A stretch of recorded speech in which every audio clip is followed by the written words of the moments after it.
Dit is een sample van allemaal storingen die we hebben. En we zeggen tegen de hond, dit gaan we vandaag zoeken.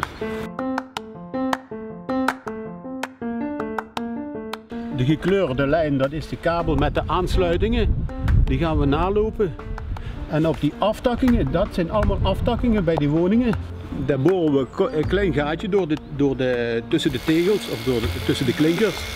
En dan kan die geur kan dan beter naar buiten komen. En dan kunnen die honden daar beter snuffelen.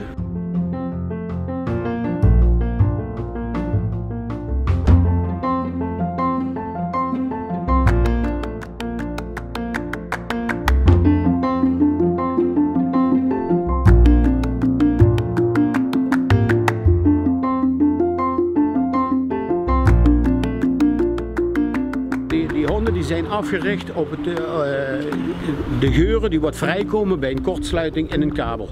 Die minimale geur wat dan vrijkomt, dat ruiken die. En dan gaat die zich zitten hier op de plek waar die fout zit. Is die hier niet?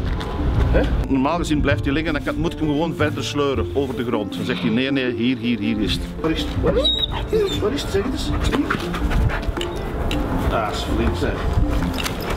Dat is flink zeg. Nou kunnen we dan gericht gaan werken hier, zonder dat de klanten een hele dag zonder stroom zitten. Het mooie van de samenwerking is ook dat al de regiomanagers van heel Brabant, die weten nu ook, als we ergens komen met de honden. In het begin is het, ja, dat moest altijd zo, ja, maar we gaan toch nog eens meten. Ja, we moesten zeker zijn. En dat is nu voorbij, die periode is voorbij. Nu zijn de jongens zelf die zeggen van, oi, baas, de hond heeft hier, daar moeten we graven.